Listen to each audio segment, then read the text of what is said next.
pessoal, boa tarde. Sou a Tatiane, trabalho na comunicação da Abrale. Vou apresentar a live de hoje para vocês. A nossa live ela vem de encontro com o Fevereiro Laranja, que é o mês da conscientização sobre as leucemias. Inclusive, recentemente, a gente lançou uma campanha que é a leucemia parece invisível, mas seus sintomas são perceptíveis. Então, durante essa live, teremos os nossos convidados que eu vou apresentar já já, para responder todas as dúvidas, então, sobre esse tipo de câncer, as leucemias.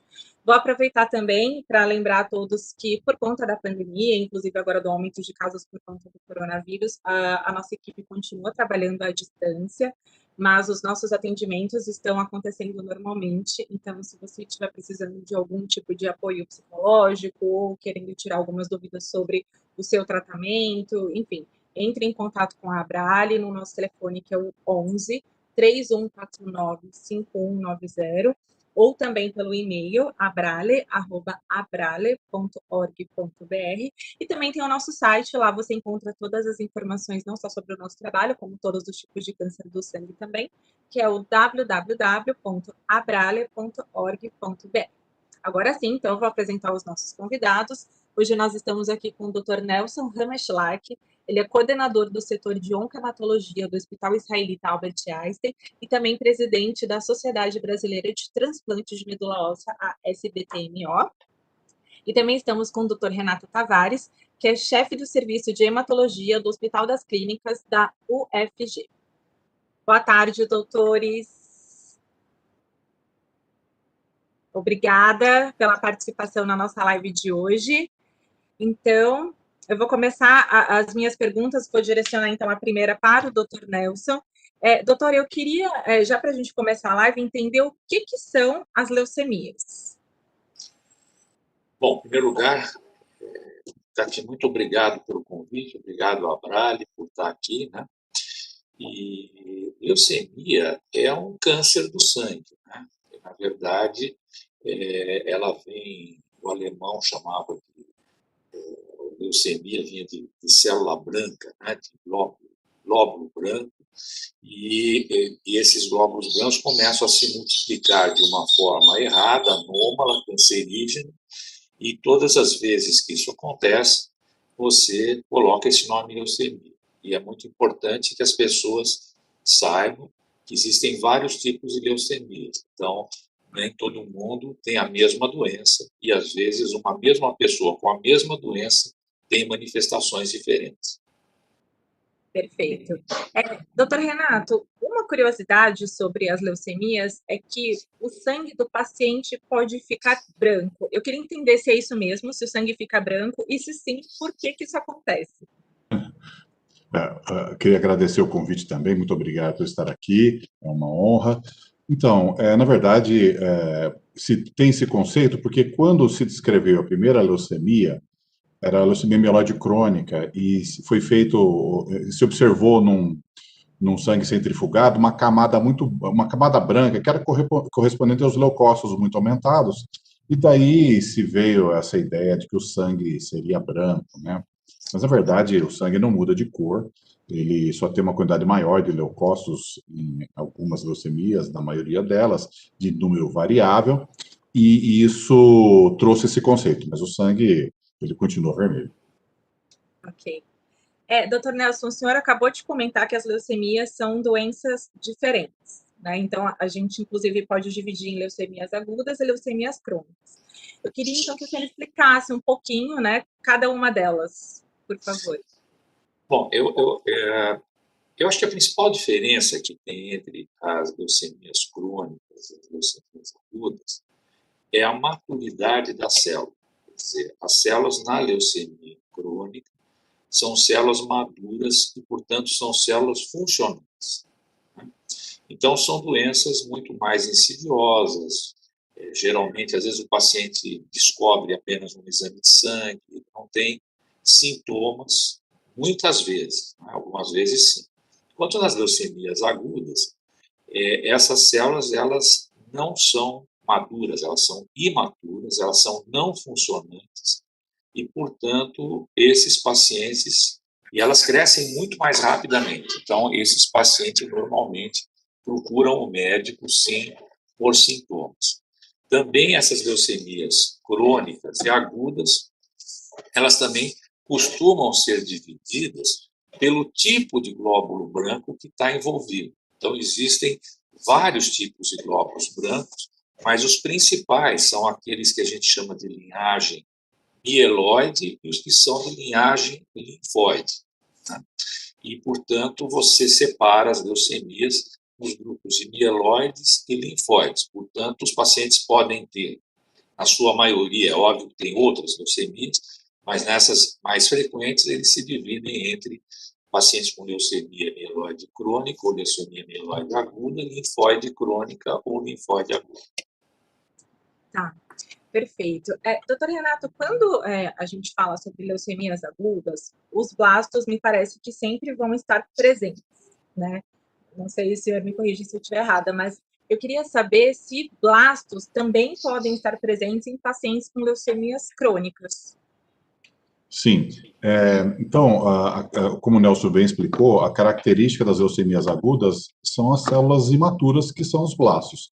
Então, invariavelmente, os pacientes com leucemia aguda vão ter blastos aumentados em grande quantidade na medula óssea e, na maioria das vezes, detectáveis no sangue periférico. Na verdade, eles sempre vão estar no sangue periférico, mas às vezes, quando você tem uma leucopenia, uma verdade, leucócito muito baixa naquele paciente que está muito infiltrado, às vezes você pode não notar o blasto. Nas leucemias crônicas, na leucemia linfóide crônica, nós não vamos ter blastos, nós vamos ter linfócitos maduros, como já foi comentado. Na leucemia mieloide crônica, você pode ter uma pequena quantidade de blastos, você tem toda a maturação neutrofílica escalonada para a esquerda, você pode ter uma pequena quantidade de blastos na circulação. Na leucemia mieloide crônica, isso não é assustador, a não ser que essa quantidade de blastos comece a aumentar muito. E aí você pode ter um sinal de transformação dessa leucemia mieloide crônica. Mas na LMC, a leucemia mieloide crônica, a gente pode ter uma pequena quantidade, e na LLC você não vai encontrar. Às vezes, o que acontece é que o profissional de laboratório pouco experimentado pode confundir uma célula chamada prolinfócito, que pode estar presente na leucemia linfóide crônica na circulação, com blastos, mas ela não aparece. E aí, doutor, só para a gente finalizar essa questão dos blastos, se o paciente com uma leucemia mieloide crônica tiver muitos blastos, ele pode, então, deixar de ser um paciente de LMC para virar um paciente de leucemia mieloide aguda? Ou não? Sim, Tá. é um dos critérios, mas, na verdade, a gente utiliza o critério definitivo da medula óssea, e sempre tomar cuidado que a pessoa que vai observar, visto que a gente tem uma gama muito grande de profissionais que dão laudo de hemograma, é que a gente tem que ter um pouco de cuidado para, às vezes, ver se esse blasto está ali presente mesmo. A pessoa não precisa assustar, é uma coisa que a gente tem que ter um pouco de cautela. Sim, perfeito. Doutor Nelson, agora falando um pouco dos sintomas das leucemias, quais são os principais sintomas que um paciente apresenta? Bom, como eu falei para você, né, os pacientes com leucemia crônica, ou eles têm muito poucos sintomas, e geralmente podem ter emagrecimento. Os pacientes com leucemia mieloide crônica podem ter uma dor do lado esquerdo, que o baço cresce, às vezes um pouco de inapetência, né? Alguns pacientes podem ter, por exemplo, com leucemia linfocítica crônica, mais infecções, mas geralmente são sintomas ou muito leves ou ausência de sintomas. Já o paciente com leucemia aguda, esse não. Esse paciente apresenta-se geralmente com anemia importante, geralmente com febre, às vezes infecções, e também com manchas pelo corpo, caracterizado pela baixa das plaquetas, né? Então, isso também não quer dizer que qualquer pessoa que tenha manchas pelo corpo está com leucemia. Nem qualquer pessoa que tenha anemia está com leucemia. Então, a gente precisa tomar muito cuidado de que o diagnóstico é uma composição de quadro clínico com quadro de laboratório. E nunca deve ser assumido por ninguém exclusivamente um diagnóstico somente pelo quadro clínico ou também somente pelo quadro laboratorial. É um conjunto de coisas que tem que ser avaliado um a um junto ao seu médico, preferentemente junto ao hematologista. Perfeito. Doutor Nelson, ainda sobre os sintomas, nas pesquisas que a gente faz com os nossos pacientes de leucemias, a gente percebeu que o cansaço é um dos sintomas que eles mais comentam ter. Esse cansaço que eles sentem é por conta da anemia? Tem algum outro motivo? Isso é uma pergunta interessante, né? Porque, bom, em primeiro lugar, porque cansaço é uma queixa recorrente, né? Então, essa é a outra queixa que também a gente tem que sempre olhar com um certo cuidado, né? Porque as pessoas, se você perguntar para 100 pessoas normais se elas têm cansaço, é bem provável que você vai ouvir aí umas 70% delas dizendo que tem cansaço. Sim, sim. Então, esse ponto é um ponto que tem visto com cuidado. Sem dúvida alguma, nos casos que tem anemia, o cansaço é decorrente da anemia. Às vezes você tem até falta de ar, você não consegue andar um caminho longo por conta da anemia, né? Mas, mesmo os pacientes que não têm anemia com leucemias crônicas, o cansaço também pode acontecer. E justamente aí é que cabe você distinguir o que é o cansaço das 70%, dos 70% da população que se você perguntar que não tem nada e tem cansaço, do cansaço que está puramente relacionado à patologia. E isso é importante, porque uma das coisas que se indica, por exemplo, no tratamento de algumas leucemias, é se elas têm sintomas. Então, você fala assim, tem sintoma, então trata, né? Agora, é muito difícil, por exemplo, alguém ter uma leucemia linfocítica crônica, com todos os parâmetros outros absolutamente normais, sem ter anemia, sem aumento de glóbulos brancos, sem absolutamente nada, sem emagrecimento, e você valorizar exclusivamente o cansaço. Então, cabe muito aí uma discussão com o paciente, entender direitinho qual o contexto que nós estamos discutindo o cansaço. Sim, perfeito, doutor. Doutor Renato, quando a gente fala sobre alguns cânceres, tumores sólidos, como o câncer de mama, enfim, e principalmente o câncer de pulmão, a gente fala sobre fatores de risco. Então, se eu fumo, eu tenho maior probabilidade de ter um câncer de pulmão, por exemplo. Mas para as leucemias, eu também posso falar sobre a existência de fatores de risco? Com certeza. Bom, o cigarro é fator de risco para qualquer neoplasia maligna, né? E eu até sempre comento com o paciente que a primeira coisa que ele deveria fazer no médico, qualquer paciente, é primeiro parar de fumar, né? Então, se o paciente está fumando no médico, ele já está perdendo todo o esforço dele para qualquer tratamento, não todo esforço, mas já está fazendo um contrassenso. Então, fumar, não tenha dúvida nenhuma. Mas existem fatores de risco, assim, na verdade o que a gente costuma dizer é que o paciente tem que cuidar bem da saúde, né? Porque a gente está falando de prevenção, né? Então, às vezes as pessoas pensam que a prevenção é ficar fazendo exame. Então ele vai, vou fazer exame, porque se eu não tenho leucemia agora, mês que vem você pode estar com a manifestação da doença e a gente não detectar no exame de sangue, nem nada disso.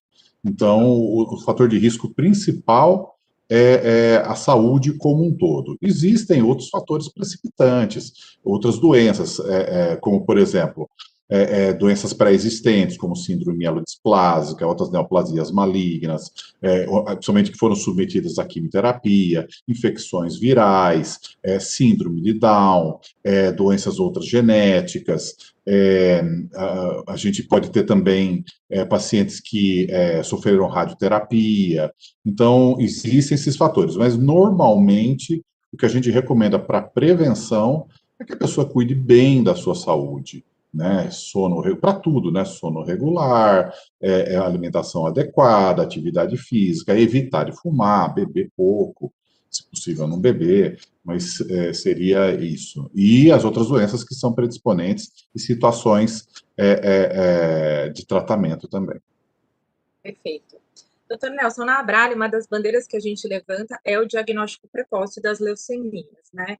E a gente percebe também nas pesquisas que a gente faz com os pacientes que isso nem sempre acontece. Às vezes o paciente ele acaba descobrindo, principalmente as leucemias crônicas, um pouquinho tarde, né? Eu queria entender com você quais são os principais exames que o paciente precisa fazer para ele entender que ele tem uma leucemia e aí depois já começar o tratamento. Bom, em primeiro lugar, eu acho que você fazer exames rotineiros deve ser encarado dentro de um princípio de passar rotineiramente por um médico, sei lá, uma vez por ano, cada 2 anos, tirar a sua história, te examinar e fazer um exame. Não vejo a necessidade de todo mundo fazer exame toda semana, ou todo mês, ou cada 6 meses, ou todo ano, desnecessariamente. Apesar de que, como eu te disse, muitas leucemias são descobertas por um exame de sangue. Mas eu acho que a principal, pelo menos é uma opinião pessoal, eu acho que a principal questão é procurar precocemente uma ajuda médica, né, quando alguma coisa não vai bem. E aí sim, ser submetido a exames e poder ter uma conclusão diagnóstica. E manter aquela prevenção que vai até um pouco além da prevenção que o Renato muito bem colocou aqui, que é o indivíduo se manter saudável na dieta, no esporte, no não fumar, etc. e tal, que coloca ele numa condição sempre física de maior vantagem sobre aqueles que não têm esse tipo de regra de vida. E tem aqueles que procuram médicos periodicamente. As mulheres, por exemplo, procuram o ginecologista com certa frequência. Os homens, hoje, acima dos 40 anos, você sempre orienta a procurar um urologista, procurar um clínico, periodicamente, mas eu acho que eu não faria exames desnecessariamente, a não ser por uma indicação clínica ou uma indicação médica a partir de um check-up. Agora, o que você colocou é verdade. Nós, infelizmente, existe um atraso no atendimento das pessoas, de uma forma geral. Isso é particularmente grave quando nós falamos das leucemias agudas, né? Onde, às vezes, a jornada do paciente é uma jornada muito triste, dependendo de onde ele está, não é? E de que tipo de assistência ele tem, né? Então, por exemplo, existe um tipo de leucemia aguda, que é a leucemia proamielocítica, que é fundamental ela ser reconhecida imediatamente, o tratamento ser feito de imediato, ela não pode demorar, né? E, então, assim, é um conjunto de coisas que não é simplesmente aquilo que o indivíduo quer fazer, mas é aquilo que ele pode fazer e que nós temos que fazer com que nós, na sociedade, com que essas coisas que cada um de nós possa fazer, ela seja cada vez mais amplamente oferecida a maior ou a totalidade da população que necessita, né, para justamente facultar com que essas coisas possam ser reconhecidas rapidamente e serem tratadas rapidamente. Eu posso dizer para você que eu já vi em bons hospitais, excelentes hospitais, pacientes com leucemia proamielocítica sendo tratados com corticoide, achando que aquilo é uma queda de plaquetas com púrpura. Então, atrasando um diagnóstico e com um risco enorme de você perder esse paciente logo na primeira semana.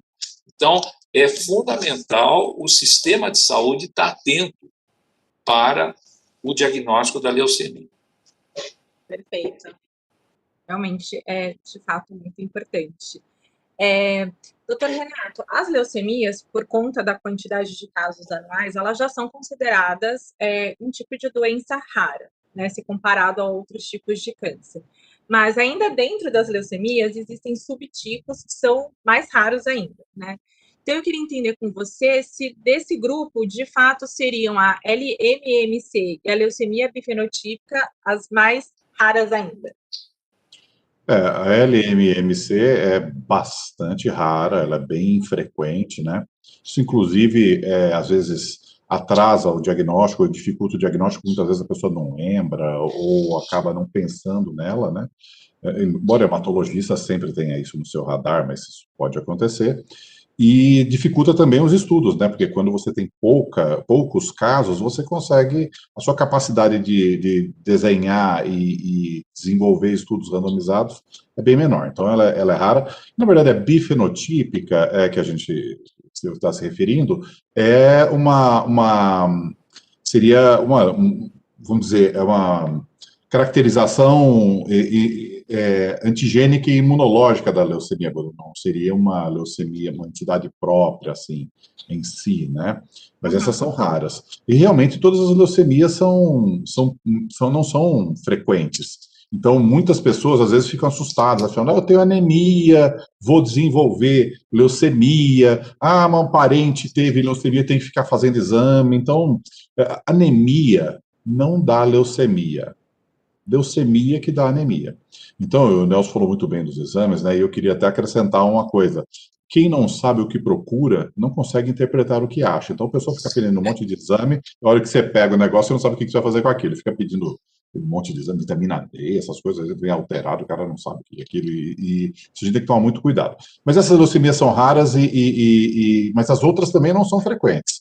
E lembrar que existem mais frequentes, como a leucemia linfóide crônica, mas o nome leucemia, que era uma coisa que eu queria ter falado, é um nome muito assustador, né? Então, às vezes você pega o vovô lá que está com leucemia linfóide crônica, está no estágio inicial, é raro, mas é a mais frequente no Ocidente, né? E aí não precisa nem tratar muitas vezes. Então a gente tem que tomar muito cuidado em, primeiro, fazer o diagnóstico, orientar o paciente, fazer o diagnóstico correto e pensar nas mais raras, porque essas a gente tem que abordar de maneira diferente. Perfeito. Doutor Renato, antes de eu voltar para o doutor Nelson, que depois eu vou abordar com ele algumas questões aqui sobre transplante de medula óssea, eu queria, inclusive, já entrar aqui nos tratamentos, né? Então, o senhor acabou de colocar que para o paciente com LLC, às vezes, não é necessário dar início, né, a um tratamento. Então, eu queria já entender quais são as opções de tratamento existentes, as principais opções para as leucemias, e quando iniciar esse tratamento, né?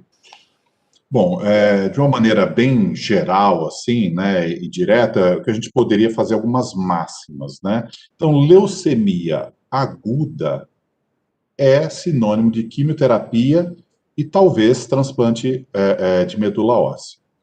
As leucemias crônicas, então, a leucemia mieloide crônica sempre será tratada e hoje, a maioria dos casos, a gente trata com comprimido oral, uma vez por dia ou 2 vezes por dia, quando a nilotinib, e o paciente fica super bem. A gente transplantava antes todo mundo e hoje a gente transplanta os casos que não vão dar certo ou situações especiais que depois o Nelson comenta. A leucemia linfóide crônica, de 1/3, mais ou menos, dos casos, às vezes um pouco mais, dependendo da região, a gente só observa. E o paciente fica anos muito bem. E hoje nós atingimos um status recentemente, em algumas neoplasias malignas hematológicas, como mieloma múltiplo e como a leucemia linfóide crônica, que a gente, pelo menos eu não esperava que que eu fosse ver tão cedo isso, ou ainda talvez dessa maneira como estamos vendo, que a gente trata hoje a leucemia linfóide crônica, não em todos, mas na maioria dos casos, com comprimido também. Então, a imunoquimioterapia existe seu papel, ela é importante, mas ela tem perdido o seu espaço, felizmente, para terapias orais extremamente efetivas e muito menos tóxicas. Então, hoje, a gente atingiu um estado de excelência, pelo menos nos pacientes que têm seguro-saúde, que têm condição. Infelizmente, no SUS, a gente ainda tem muita coisa a caminhar em todos esses sentidos. Mas então, eu falei, a máxima seria leucemia aguda, quimioterapia e transplante, e as leucemias crônicas, a gente faz tratamento oral e de maneira bem menos tóxica. São as terapias chamadas terapias-alvo. Perfeito, doutor Renato, obrigada. Doutor Nelson, agora sim, então, falando sobre os transplantes de medula óssea, para as leucemias agudas, em que momento o transplante ele vai ser indicado? E se nas leucemias crônicas o transplante de medula óssea ainda é uma indicação também? Bom, vamos começar pelo transplante em crônicos, que é mais fácil de responder, né? E hoje, na leucemia mieloide, tanto na leucemia mieloide crônica quanto na leucemia linfocítica crônica, como o Renato falou, o transplante é absoluta exceção. Né? São aqueles pacientes que realmente fizeram toda a sua jornada com todos os tratamentos que fossem possíveis e depois chega num determinado impasse no qual o transplante pode vir a se impor. Né? Mas isso é exceção da exceção. Agora, nas leucemias agudas, isto, juntando as duas, a leucemia linfocítica aguda e a leucemia mieloide aguda, você tem formas de, ao diagnóstico do paciente, através de uma série de análises, que são principalmente de natureza genética, e aqui nem sempre o genético significa hereditário, o genético do sangue daquele indivíduo, acontece nele, mutações genéticas, que produzem muitas vezes mutações e alterações moleculares, você já consegue claramente definir, logo depois do diagnóstico, pouco tempo depois, qual é o paciente que deve complementar o seu tratamento com transplante ou que ele deve seguir exclusivamente em quimioterapia. Isto acontece nas duas situações, tanto na leucemia mieloide aguda quanto na leucemia linfocítica aguda, você já tem esse dado, vamos dizer assim, de cara. O segundo momento que isso acontece é depois da recidiva. Então, depois da recidiva, tanto da leucemia mieloide aguda quanto da leucemia linfocítica aguda, quando o transplante não foi escolhido como já uma alternativa de consolidação, ou até quando ele foi escolhido como alternativa de consolidação, o paciente teve a volta da doença, ele pode ou deve ser submetido a um transplante de medula óssea, seja pela primeira vez naqueles que recidivaram a doença e que se conseguiu, principalmente naqueles que se conseguiu obter uma boa resposta. No caso das leucemias mieloide agudas, isso é um pouco discutível, né? Mas sempre aqueles que têm melhor resposta vão melhor no transplante. E com relação àqueles que têm uma recidiva pós-transplante, eles também, o transplante também pode ser reconsiderado. Tá, perfeito, doutor. Com relação ao transplante de medula óssea ainda, o paciente com leucemia, ele sempre, então, vai realizar o transplante que precisa de um doador. Ele não pode, não é indicado para ele o autotransplante, certo? Não, não é tão verdade isso, não. Ela é, em geral, verdade. Né? Ok. Mas existem determinados tipos de leucemia mieloide aguda, né, que são aquelas que têm, que a gente chama sem fatores desfavoráveis, que o paciente não tem fatores desfavoráveis para levá-lo a um transplante halogênico, em que o mundo inteiro está estudando o que é melhor para essas pessoas. Se é fazer vários ciclos de quimioterapia ou fazer 2 ou 3 ciclos de quimioterapia e um transplante autólogo.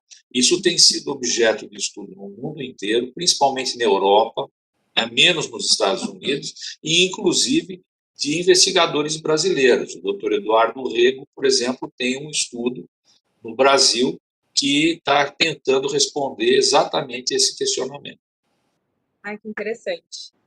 E com relação ao citomegavírus, acho que é assim que fala, né? Não sei se eu falei errado, mas existe alguma preocupação com relação a esse tipo de vírus no transplante de medula óssea, doutor Nelson? Bom, veja só, o citomegalovírus é um vírus que na população brasileira ele é altamente prevalente. Por exemplo, nós mesmo temos estudo no nosso serviço, né, feito em doadores de sangue, aonde chega a haver na população brasileira 80%, 85% de pessoas que tiveram citomegalovírus. E esse bichinho fica ali incubado na gente, fica ali guardadinho, dormindo. Né?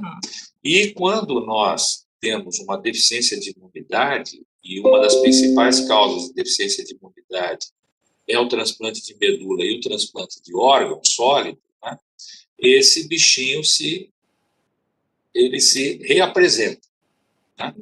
Então, essa é uma preocupação em todos os transplantes.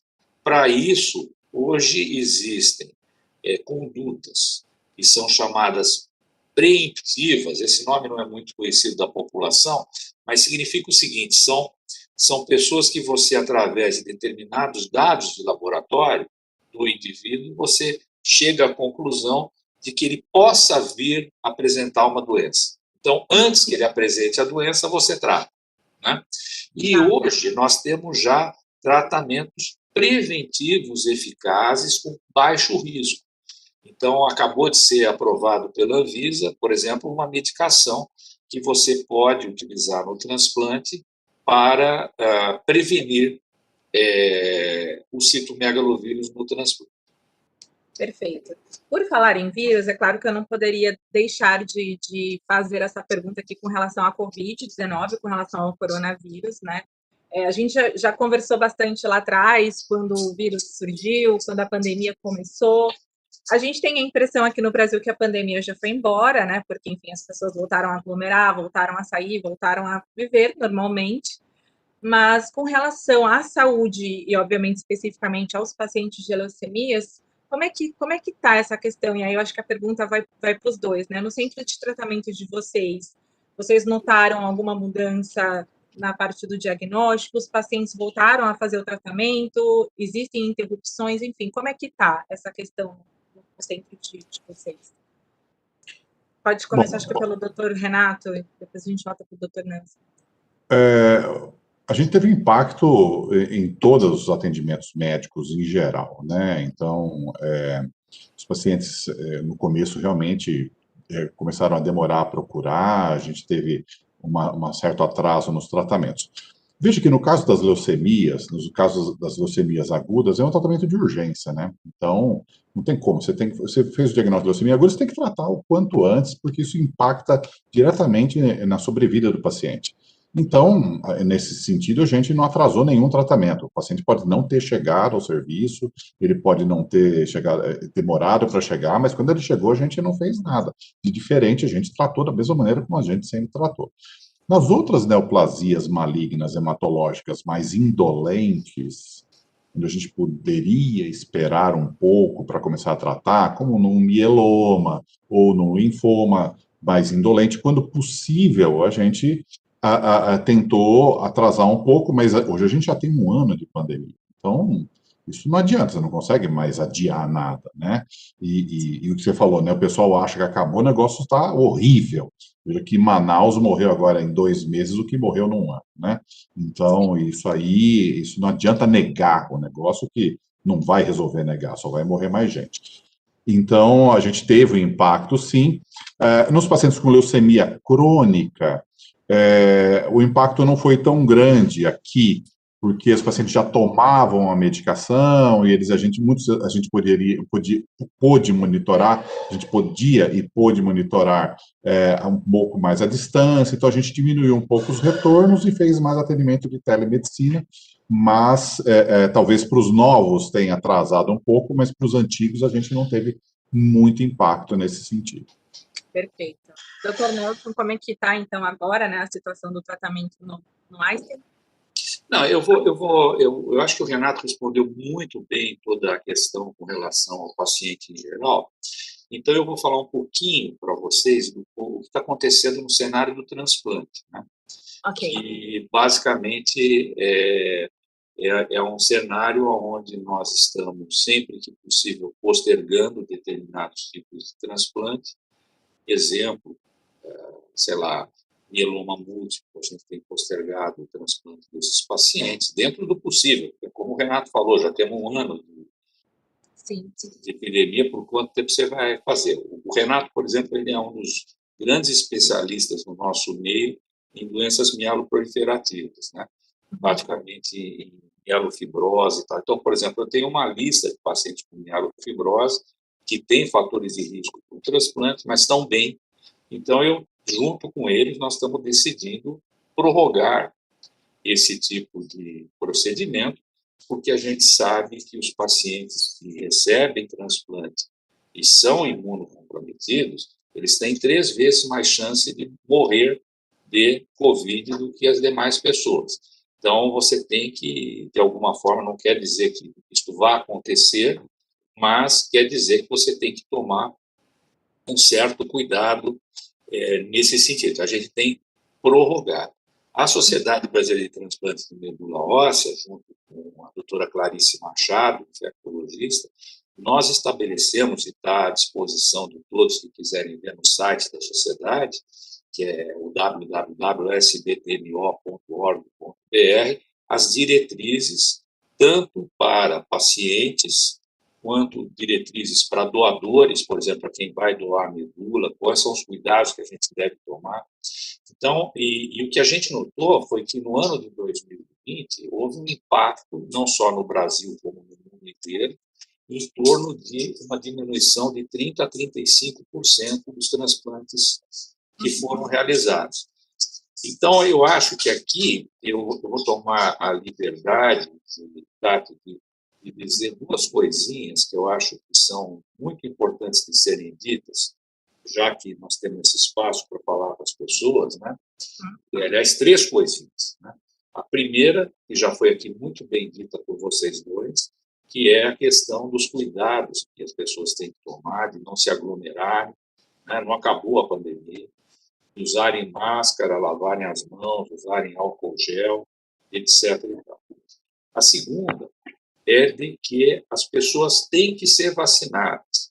Aquelas pessoas que são contra vacinas, esses indivíduos, eles são mal informados e talvez mal intencionados, não é? Vacina é conhecido no mundo inteiro por anos e anos e é a única forma eficaz para prevenir vírus. Então, se um dia aparecer uma vacina perto de você, pegue a primeira que aparecer e coloque no seu braço. E a terceira questão que eu também não poderia deixar de falar é que vocês não ouçam esse tipo de médico e até aqueles que não são médicos, mas são líderes na nossa comunidade e que inventam tratamentos desmiolados, como ivermectina, cloroquina e outras inas da vida. Não é? Isso não serve para nada, isso não vai melhorar a sua doença, nada disso. Então, isso não é só para o paciente de leucemia, isso é para as pessoas de uma forma geral. Ontem no jornal nós fomos aí, vimos um negócio que aconteceu que eu não sei como é que se permite que isso possa acontecer, que é uma matéria paga de indivíduos que se dizem médicos, não sei do que, não é? E que eu acho que o Conselho Federal de Medicina, infelizmente, não deveria permitir esse tipo de ação, defendendo esse tipo de uso sem nenhuma evidência científica. Né? Então, eu acho que eu não poderia deixar de tocar nesses 3 assuntos, eu tenho certeza que deve estar na garganta do Renato também, e provavelmente de 99,9% dos médicos e que trabalham de forma séria no nosso país. Nossa, muito importante essas observações, doutor. Infelizmente, as fake news continuam correndo por aí e sempre vai ter aquele que vai acreditar. Né? Então... E eu achei perfeito o que o Nelson falou, ele lavou minha alma aqui. E a pessoa tem que se perguntar qual é o interesse da pessoa que promove terapias sem eficácia. Só não tem conflito de interesse quem não tem interesse.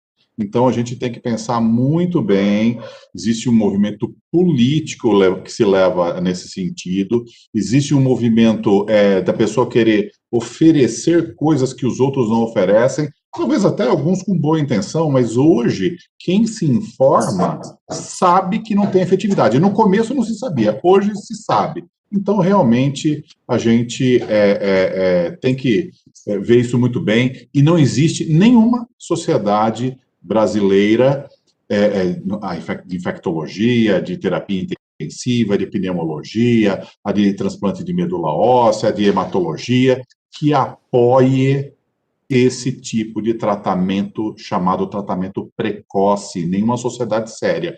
Qual é o interesse dessas sociedades? É a ciência. Então, quem nega a vacina e oferece terapias, eu falo assim, eu não vou esperar o paciente ficar grave para oferecer uma terapia que não funciona, né? Uma ilusão, é isso que a pessoa está fazendo. Ela só está oferecendo uma ilusão de algo totalmente inefetivo. E com riscos. A gente tem visto pacientes morrerem de complicações pelo grande uso desses remédios, que já foram usados em outras doenças por muito tempo, mas com indicação, né, em pequeno número de pessoas, quando se amplia isso para muita gente, você começa a ver os efeitos. A gente tem visto o paciente morrer com essas terapias ineficazes. E isso é muito grave, né? Doutor Renato, a minha próxima pergunta tem a ver com ciência, e aí o doutor Nelson, se quiser complementar, por favor, fique à vontade. No final do ano passado, teve o evento o ASH, né, que é um dos maiores eventos na área da oncohematologia, um evento norte-americano. Eu queria que o senhor destacasse aqui algumas das principais novidades que estão por vir para o tratamento da leucemia, e se dentre essas novidades se tem alguma coisa nova sobre CAR-T-cell.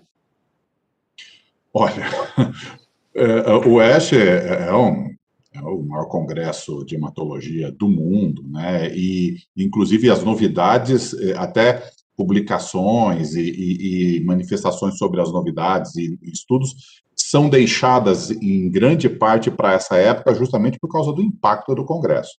Então, o que a gente tem visto muito, são muitas novidades, né? A gente tem visto muito a evolução das terapias alvo para leucemias crônicas e agora combinadas entre si, com resultados muito importantes. É claro que a gente tem que esperar esses resultados e ver se o custo-benefício compensa dessa combinação, porque são medicações caras, né? Uma outra coisa que vem ganhando muito corpo é a caracterização genética, como o Nelson comentou muito bem, e não hereditária, claro que existe algum fator, mas assim, não é isso, a genética da doença, para que você desenvolva drogas que atuem especificamente naquela doença em si, com aquela característica genética, né? Então a gente hoje consegue classificar as leucemias, especialmente as leucemias agudas, de uma maneira muito melhor e conseguir terapias-alvos em relação a isso. E CAR-T-cell, né, que é você retirar a célula de defesa do indivíduo, fazer uma engenharia genética e devolver a própria célula para atacar a doença, que a gente tem visto respostas. Depois eu queria que o Nelson comentasse sobre isso, né, que ele ele desenvolve essa terapia no centro dele, né, mas os relatos que a gente vê, primeiro relato daquela criança com leucemia linfóide aguda, já recidivada várias vezes, eu enxergo aquilo como você tirar a pessoa que para mim, ela estava morta. E aí você consegue um vivo morto, porque não tinha nenhum prognóstico, e você tem uma resposta do como teve, e é o que a gente tem visto. São terapias onerosas, por enquanto, que ainda estão em investigação, que vão ter um papel muito importante, não tenha dúvida nenhuma, e que vão ganhar o seu espaço e vão, conforme se popularizarem, ficarem mais baratas. Perfeito. Doutor Nelson, por favor. Bom, com relação a ASH, eu também vou aqui, eu acho que o Renato colocou muito bem o que houve. Um congresso, assim, parece um supermercado. Né? Você pode falar aquilo que você quiser, o produto que você quiser, horas, né? Mas, assim, eu achei que algumas coisas me impressionou bastante, e principalmente na área de transplante de medula óssea, que é a área que eu mais atuo, né? Que é, por exemplo, uma mudança de plataforma. Né? Quer dizer, a gente está vendo hoje que a plataforma que a gente usava para transplantes que não são iguais geneticamente, né? Então, por exemplo, se você quer fazer um transplante entre um pai e um filho, que são 50%, na verdade, você usa uma determinada plataforma que utiliza um imunossupressor, que é a ciclofosfamida, no pós-transplante. Né? Então, a grande pergunta que a ASH colocou foi assim: se isso é verdade, então isso deve ser bom para outras coisas também, né? Os transplantes convencionais. Então, vamos ver como é que isso acontece no transplante aparentado, não aparentado, etc. E tal. E mostrou que realmente essa mudança de plataforma pode ser uma mudança interessante. Nós ainda não temos muitos estudos que a gente chama de comparativos, randomizados, né? Você compara um jeito ou outro, mas o que está se iniciando já agora para essa questão de plataforma. Com relação ao CAR-T, é óbvio que aquilo que nós vimos, eu não me lembro bem se foi em 2015, Renato, 2015, 2017, que foi, acho que foi 2015, acho que sim, quando apresentaram o caso dessa menina chamada Emily, né, que está viva até hoje, ela está ótima até hoje, muita coisa se fez de CAR-T, né? Então, em leucemia linfóide aguda, em linfoma, agora está começando a questão dos mielomas, né? Já tem pedidos aí de aprovação nas agências dos Estados Unidos, na Europa, e logo no Brasil, também dessa tecnologia para mieloma. Mas o que me chamou a atenção nos dois congressos, tanto nesse da F quanto no congresso de transplante, o americano, que foi logo em seguida, faz umas 2, 3 semanas, é que agora a discussão já não é se é efetivo, né? Isso já sabemos que é. Agora nós queremos saber por que não é efetivo para algumas pessoas, por que para algumas pessoas a doença volta, mesmo utilizando o CAR-T-cell, quais são os mecanismos de resistência, quer dizer, eu não sei se vocês já viram alguma vez um pôster de um gorila que ficava coçando a cabeça assim, e embaixo vinha escrito assim: quando eu aprendo as respostas, mudam as perguntas. Não é? Então, assim, quer dizer, a gente já está com outras perguntas, já mudaram as perguntas agora. Então, assim, isso é que me chamou muito a atenção nesses dois eventos, e é isso que estimula nós médicos a sermos médicos, porque tá sempre fazendo pergunta e sempre correndo atrás de saber o que nós podemos fazer de melhor para as pessoas que a gente cuida. Sim, com certeza. E para os pacientes também, é incrível saber que tantas novas opções estão aí por vir, né? Eu já vou entrar nas perguntas dos pacientes, mas eu tenho uma última aqui do roteiro que a gente tinha planejado, e que também acho que serve para que vocês dois respondam. Também tem a ver com uma questão que a gente reparou depois de algumas pesquisas que a gente fez com os pacientes, é que muitos deles responderam para a gente dizendo que eles não compreendem o tratamento que eles fazem. Então, eles não sabem o para que são aqueles medicamentos, o que são aqueles medicamentos. Às vezes, eles não sabem nem o nome do medicamento que eles estão tomando, né? Então, eu queria entender com vocês como que a gente pode mudar esse cenário, porque é muito importante que o paciente saiba o que ele tem e o tratamento que ele está fazendo, né? Como comunicar para o paciente o que é aquele medicamento, enfim. Pode começar pelo Dr. Renato e depois o Dr. Nelson. Olha, o problema é que é difícil eles entenderem mesmo, sabe? As coisas têm se modificado muito e entrado a nível molecular e de defesa. Então, eu acho que a maneira que a gente tem de fazer é conversar com o paciente, né? Se você ter tempo, ter paciência, ter consideração e conversar caso a caso. Eu não sei se eu tenho um pouco de dificuldade de pensar que existe uma maneira de informar globalmente as pessoas ou elas terem acesso a isso de uma maneira geral. Então, eu sugeriria às pessoas que têm uma doença específica procurarem aquela resposta em sites, primeiro, né, saber o que ela tem. Porque quando eu sempre falo para o meu paciente o seguinte: você sabe qual é o seu diagnóstico preciso? Então, o Google é bom, porque você vai procurar exatamente aquilo. Você vai procurar sites como o site da Abrale, da Sociedade Brasileira de Transplante de Medula, da Associação Brasileira de Hematologia e Hemoterapia, entre outros, né? E aí você vai se informar da doença, então, e dos tratamentos. Então, eu sugiro a pessoa primeiro saber exatamente o que ela tem e procurar sites confiáveis. Eu acho que a mídia eletrônica ajuda muito nisso. E perguntar ao seu médico. A relação médico-paciente é muito importante, não adianta você só ter um excelente médico e ter uma péssima relação, e pior ainda, ter um péssimo médico e ter uma ótima relação. Você tem que tentar equilibrar as duas coisas. Então, eu penso assim, conversar e a gente... E o colega realmente se esforçar para que a pessoa compreenda os riscos e benefícios, até que ela possa se tratar, porque é um esforço muito grande. Os pacientes são realmente corajosos, porque é um tratamento difícil, é um tratamento prolongado, é um tratamento agressivo, e são tratamentos muitas vezes com risco de vida, né? Sem sombra de dúvidas. Dr. Nelson, quer complementar? Eu acho que eu tenho praticamente nada a acrescentar ao que o Renato falou. Eu acho que ele falou perfeitamente. Quer dizer, eu acho que a primeira coisa importante é a questão da relação médico-paciente, onde o médico tem que informar o paciente, né, sobre a sua doença, o seu tratamento, etc. E tal. O paciente tem, na minha opinião, deve procurar outras formas de aprender. A Abrale é excelente nesse trabalho de trazer uma linguagem fácil para o paciente entender a sua doença, promove. Isso que nós estamos fazendo aqui é uma forma de trazer educação para a população. Então, eu acho que o Renato tocou muito bem. Eu só, quando ele estava falando, eu me lembrei de uma passagem que sempre me incomodou muito, que foi assim, eu tenho uma mania de desenhar o paciente.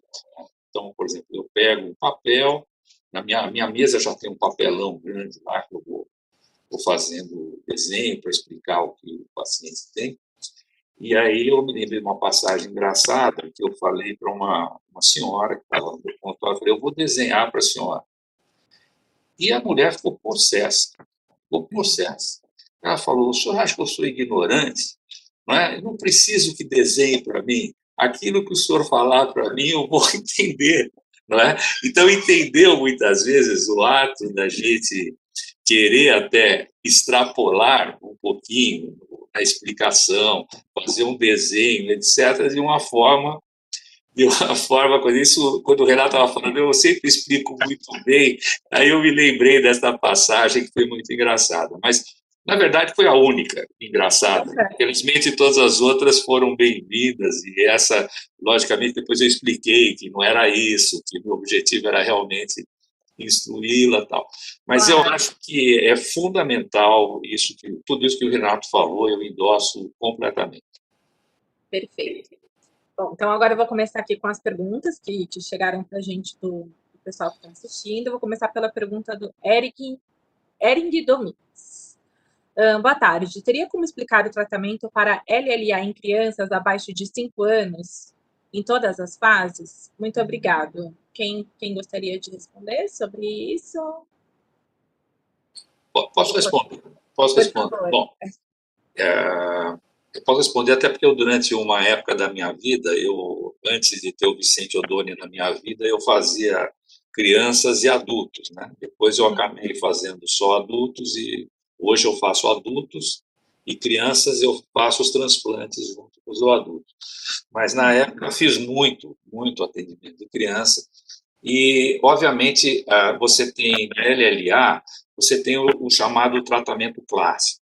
O tratamento clássico da LLA, independente do protocolo, ele prevê indução, que é uma poliquimioterapia, depois alguns fazem uma reindução, algumas consolidações e depois uma manutenção que dura de 2 a 3 anos, que utiliza um mix de coisas que são endovenosas e orais. É um tratamento bastante complexo, né?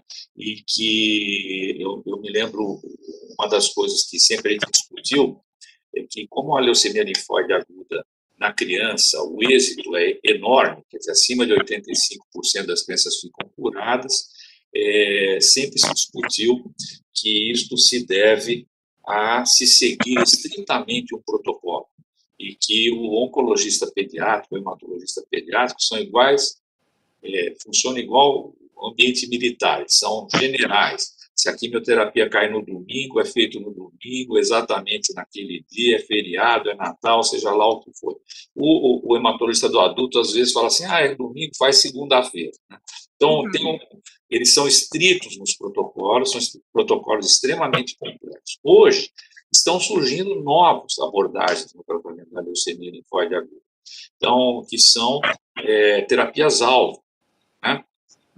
E essas terapias-alvo já estão hoje, em nível de pesquisa, sendo utilizadas em protocolos já de primeira linha.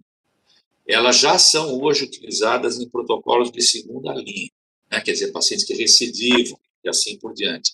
Mas hoje já está, se a pergunta que tem é se há uma vantagem na adição desses medicamentos na primeira linha, e aparentemente os primeiros resultados que vêm surgindo parece que sim.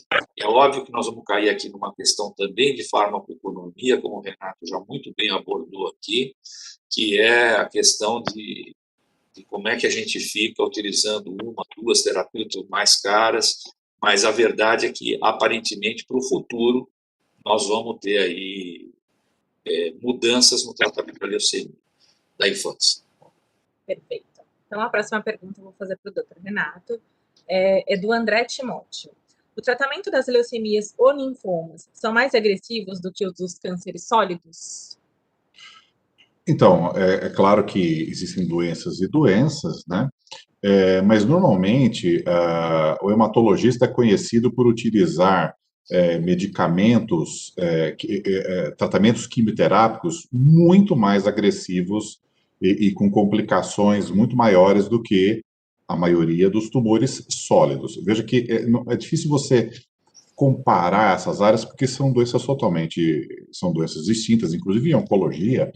Cada sistema tem uma gama de neoplasias malignas próprias e diferentes entre si, né?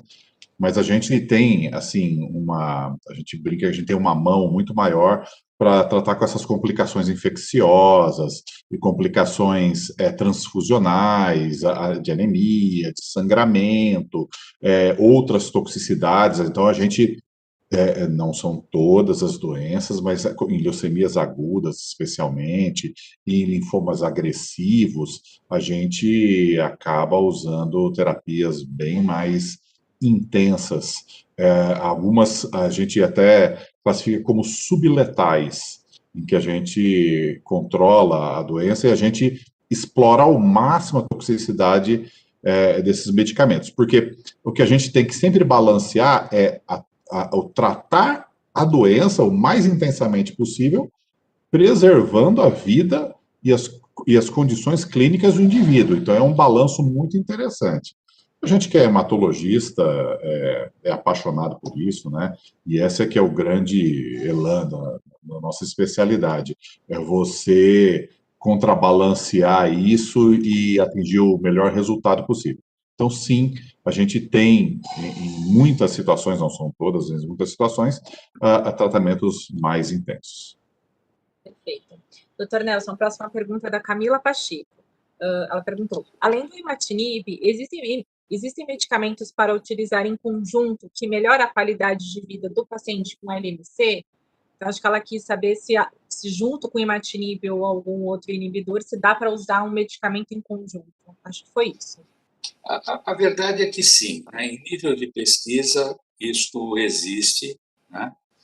No sentido de otimizar a profundidade da resposta aos inibidores de tirosina quinase. No entanto, em nível de assistência, eu acho que isso não deva hoje ser utilizado no dia a dia, até porque essas utilizações conjuntas, né, elas podem aumentar a toxicidade do tratamento. Então, a não ser que elas estejam devidamente aprovadas, né, e claramente disponíveis, hoje nós ainda utilizamos os diversos inibidores de tirosina quinase de forma isolada. Quer dizer, não só o imatinib, quanto o dasatinib, o nilotinib, lá fora ainda tem o bosutinib, aqui nós temos o ponatinib para aqueles pacientes que têm determinadas mutações e não respondem ao convencional, mas ainda nós estamos numa fase de procurar utilizar na assistência a utilização isolada de cada um deles. Perfeito. A penúltima pergunta também vou direcionar ao Dr. Nelson, porque tem a ver com transplante de medula óssea. O Eduardo perguntou qual é o impacto da falta do busulfano para os pacientes que precisam fazer o transplante de medula óssea. A gente, esse ano, teve essa questão, né, doutor, que o medicamento poderia ser descontinuado, mas a gente conseguiu essa vitória, pelo menos até o final do primeiro semestre de 2022. Acho que é importante ressaltar o impacto que teria se o medicamento realmente fosse descontinuado, né? Na verdade, o busulfano, ele acabou sendo a ponta do iceberg, né? Porque o iceberg está aí cheio de remédios que estão faltando no mercado, né? Então, por exemplo, nós estamos tratando do linfoma de Hodgkin sem um dos principais remédios que tem no arsenal para linfoma de Hodgkin. Os mielomas, agora acabamos de saber que vamos ter uma falta transitória do melfalano. A carmustina, que é utilizada no transplante de linfomas, também está faltando. Mas o busulfano, ele teve toda essa repercussão porque ele é utilizado em 60% dos transplantes de medula realizados. Quer dizer, simplesmente a falta de um remédio por decisão unilateral de um distribuidor, ou de uma empresa, ou de uma ia inviabilizar a grande maioria dos transplantes de medula no Brasil. Quer dizer, no Brasil e em qualquer país do mundo que tivesse exclusivamente o busulfano e nenhum outro genérico ou qualquer coisa. Nos Estados Unidos, por exemplo, existem várias formulações de busulfano, né, de genéricos e assim por diante. Na Europa também. No Brasil, nós só temos esse. Então, foi uma luta de várias sociedades de médicos, de pacientes, etc. e tal, e que nós conseguimos, pelo menos, uma importação para até o meio de 2022 e abrimos a mesa de negociação para termos novos medicamentos junto à Anvisa, ao Ministério da Saúde, né? Acho que isso foi uma vitória. Agora, digamos de passagem que essa vitória foi uma vitória de muita gente. Quer dizer, quantos pacientes nas suas redes sociais, se mobilizaram nesse sentido. Então, a gente vê aí a força que tem as redes sociais e a força que tem os pacientes na modificação disso tudo. Eu não acho que foi exclusivamente a ação da Sociedade de Transplante, ou da Abrale, ou da Associação de Hematologia, quer dizer, o pessoal da pediatria, que também participou da SOBOP. Eu acho que isso aqui é um conjunto que conseguiu mobilizar muita gente e mostrou que nós temos, sim, força para impor uma saúde melhor para a população brasileira, né? Eu acho que foi isso, que foi essa demonstração, em um curto espaço de tempo, e principalmente no meio de uma pandemia, onde toda a atenção estava voltada para vacinas, Covid, prevenção, etc. Então, assim, graças a Deus foi revertido, e isso é uma vitória de todos. Sem sombra de dúvida. Foi uma vitória muito importante e uma vitória em conjunto, né? Doutor Renato, agora sim, então, para finalizar a nossa live, eu estava vendo aqui, a gente teve muitos comentários de pessoas perguntando sobre a vacina da Covid para pacientes com câncer. O doutor Nelson ressaltou a importância, né, de todos nos vacinarmos, mas então acho que só para finalizar, acho que vale explicar para quem está assistindo a gente se o paciente com câncer pode sim se vacinar e se ele vai fazer parte do grupo prioritário. Eu não sei exatamente como é que está isso nesse momento, né? Bom, a resposta é sim.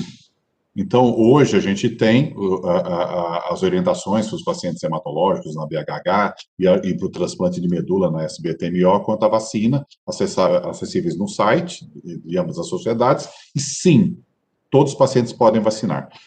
Quando eles vão ser prioridade, quem define é o Ministério da Saúde. Então, a gente tem que fazer pressão, não só para definirem essas coisas, mas principalmente para fazer um programa vacinal adequado e providenciarem as vacinas. porque a gente vê muito por aí que tá vacinando bastante. Não está, nossa população é gigantesca, nós temos que ir atrás das vacinas, nós temos que pressionar. O Nelson falou muito bem, rede social é uma força muito grande. O governo, infelizmente, perdeu o tempo, está correndo atrás agora. E agora, até as pessoas falam, mas o STF tem que agir, o governador tem que agir, porque alguém tem que agir. Me desculpem, essa é a minha posição, a minha opinião. Então, a gente tem que ir atrás das vacinas. Os pacientes podem sim vacinar.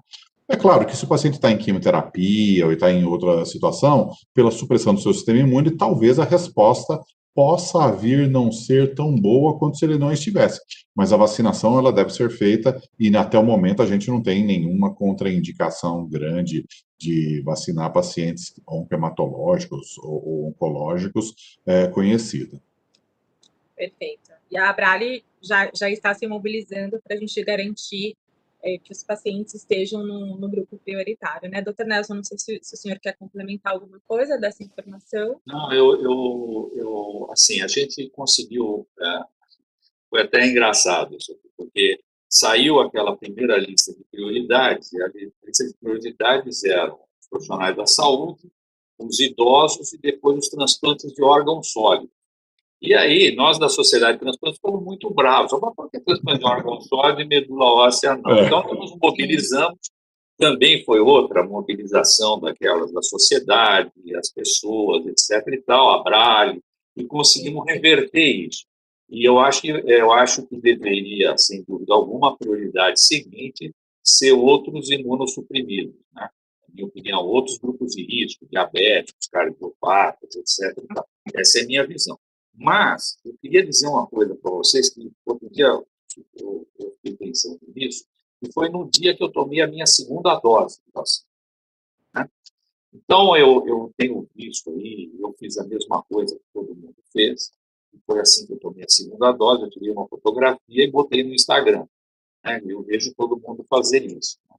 Mas eu fiz questão de escrever uma coisa, e foi o que me surgiu na cabeça naquele dia, que é o seguinte: se você for protegido e esse número for pequeno, você não está protegido. Então, não adianta você pegar e proteger os profissionais da área da saúde, porque se se esse vírus continua circulando sem proteção, ele vai mutando. E nós não sabemos se essas novas mutações são pegas pelas mesmas vacinas ou não são pegas pela mesma vacina. Então, o único jeito que você tem de coibir esse problema da Covid é a vacinação em massa, como aconteceu na Inglaterra e em Israel, onde eles mostraram que os índices caíram assustadoramente. Em todos os outros países, isso não aconteceu, muito menos no Brasil, onde nem 3% da população foi vacinada. Quer dizer, 97% das pessoas que continuam, inclusive, fazendo testinha, etc. e tal, está circulando e fazendo que vírus cada vez mais mutados venham a acontecer. Então, eu estou dizendo isso para a gente, mesmo quando vacinado, permanecer com os mesmos cuidados, porque não estamos protegidos. É lógico que eu fiquei muito contente de receber minha segunda dose. Trabalho na linha de frente, atendo pacientes com Covid, meus pacientes com Covid, mas eu não estou satisfeito de ter recebido essa vacina do ponto de vista nem da proteção dos outros e nem da minha própria proteção. Pois é, até complementar, perfeito isso. E olha só que coisa curiosa. Eu tenho um colega, muito amigo meu, que tomou a primeira dose, semana passada, tem um mês, né? Semana passada ele pegou Covid. Ou seja, ainda não tinha dado tempo. Eu acabei de receber uma mensagem aqui no começo da live da minha chefe no HC, coordenadora da diretoria, que ela está com Covid e ela tomou a primeira dose e não deu tempo ainda de fazer imunidade. E essa história da mutação foi perfeita. A gente está muito, muito, muito longe de estar conduzindo bem essa pandemia no Brasil. Então, a gente tem que brigar, tem que insistir, o governo e os governos precisam tomar atitudes. Chega de negacionismo, não dá mais, assim, sabe? Já passou dessa fase, a gente já está 1 ano com isso aí, as pessoas estão morrendo muito, tem um impacto enorme e já está, o que o Nelson falou, perfeito, o impacto que a vacinação teve na qualidade de vida nesses países que fizeram de maneira adequada, e na economia, a única maneira de se recuperar a economia não é ficar saindo de casa e trabalhando e morrendo um monte de gente, não. É fazendo a vacinação, é fazendo a prevenção. É a única maneira. As pessoas que estão vendo isso exijam dos seus governantes, que são funcionários públicos, não são ídolos de nada. Eles são funcionários públicos muito bem pagos por nós. E eles façam o seu papel que já deveriam ter feito há muito tempo. Assina embaixo em tudo que vocês disseram. Inclusive, muito obrigada por todas as informações, esclarecimentos. Encerramos nossa primeira live do ano com chave de ouro. Mais uma vez, obrigada pela participação de vocês dois. Até uma próxima. Acho que é isso, pessoal. Obrigada. Eu que agradeço. Até mais. Foi uma honra. Muito obrigado. Foi um prazer grande. Tchau, tchau.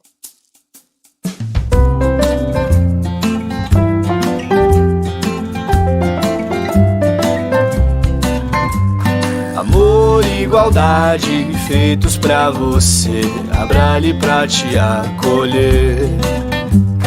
Vida, apoio e orientação, amigos numa só missão. Abrale é vida, abra o seu coração. Abrace a vida, Abrale no seu coração.